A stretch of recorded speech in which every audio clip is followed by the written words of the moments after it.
Hi hello வணக்கம். இது உங்கள் சிவி ஜோன். எல்லாரும் எப்படி இருக்கீங்க? இப்போ பார்த்தீங்கன்னா ஒரு சம்பவம் நடக்குது.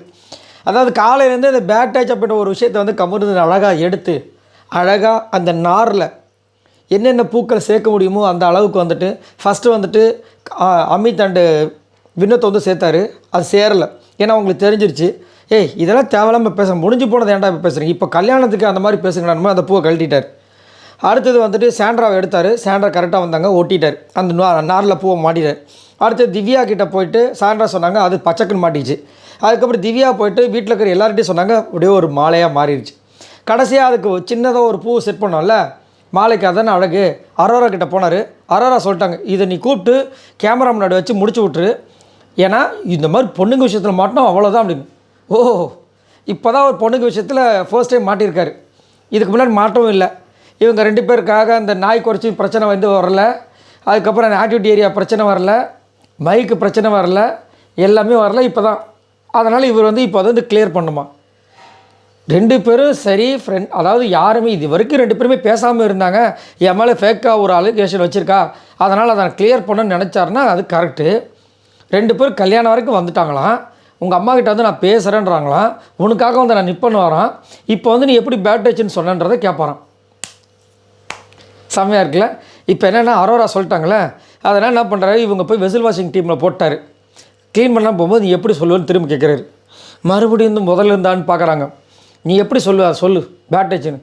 அன்றைக்கி நான் ஏதோ சொல்லிட்டேன்டா, அதுதான் நான் சொல்கிறது, அது தெரியாமல் சொல்லிட்டேன்டான்னு என்னை மன்னிச்சிட்றா, நான் தான் நிறைய வாட்டி மன்னிப்பு கேட்டனே அப்படின்றாங்க. இல்லைப்பா, நீ அதை வந்துட்டு அலிகேஷனாக வச்சியா இல்லை கன்ஃபியூஷனாக வச்சு, எனக்கு அது மட்டும் சொல்லு. சரி எனக்கு அதை பற்றி பேசுவா போகலான்னு சொல்லிட்டு கூட்டின்னு போகிறாரு. ஐயோ என்னை உர்றாடே அப்படின்றாங்க, கெஞ்சுறாங்க. விடமாட்டேன் வான்னு சொல்லிட்டு வெளியே வந்து உட்கார வைக்கிறார். உட்கார வச்சு அழக ஆரம்பிக்கிறார். நான் எதுக்காக இப்போ கேட்குறேன்னா, நான் இப்போ எனக்கு வந்து உள்ளே வந்து நீ பேட் டச் சொன்னது வந்து ஹீல் ஆகலை, உள்ளுக்குள்ளே ரணம் ஆயிடுச்சு. அது ரணம் வந்து எனக்கு கிளியர் ஆனதான் உங்ககிட்ட நல்லா பழக முடியுமா? ஏன்ப்பா இது வந்து ஜெயிலில் நடந்தது, அந்த பொண்ணு அந்த மாதிரி சொன்னாங்கன்னு சொல்லிட்டு வைல்ட் கார்டென்ட்டில் வந்து சொன்னாங்கள்ல, அதுக்கப்புறம் இதை டைலாக் சொன்னால் கரெக்டாக இருக்கும். இது இப்போ ஸ்டார்டிங் படத்தில் வந்துட்டு ஸ்டார்டிங்கில் வர டைலாக் தூக்கிட்டு வந்து கிளைமேக்ஸில் போட்டுட்டு இருக்காங்க. ஒன்றுமே புரியலன்ற மாதிரி இருக்குது. அப்போ தான் எனக்கு ஹீல் ஆகும், அப்போ தான் உங்ககிட்ட என்னால் பழக முடியுன்றாங்க.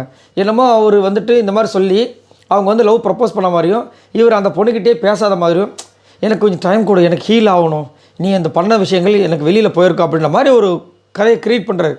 அதுக்கப்புறமா சொல்லு சொல்லு சொல்லு சொல்லு கேட்க அவங்க, டேய் நான் என்ன சொல்ல புரிஞ்சுக்கடா, ஆமாண்டா அன்றைக்கி எதுவுமே நடக்கலடா, ஆனால் எனக்கு அது மாதிரி தோணிருச்சு, அதை தான் சொல்கிறேன், வேறு ஒன்றும் கிடையாது, நீ அந்த மாதிரி எதுவும் பெருசாக பண்ணல, போதுமா அப்படின்றாங்க. அப்பாடா போதும், இது போதும். சரி இப்போ நான் இன்னொன்று கேட்குறேன். அடுத்தது ரெஜிஸ்டர் பண்ணுறாராம். பேட் டச்சுன்னு என்ன மீனிங் தெரியுமா? அவங்க இப்படி பார்க்குறாங்க. சொல்லு பேட் டச்சுன்னு என்ன மீனிங் தெரியுமா? தெரியும்டா. அப்புறம் எதுக்கு சொன்னேன் திரும்ப முதல்ல? நான் அதான் சொன்னாலடா, அப்போ உனக்கு தோணிருக்கு, இப்போ வரைக்கும் உள்ளுக்குள்ளே இருக்குது. ஏன்னா கேள்வி நீ கேட்டேன்னு அதை தான்டா சொன்னேன்.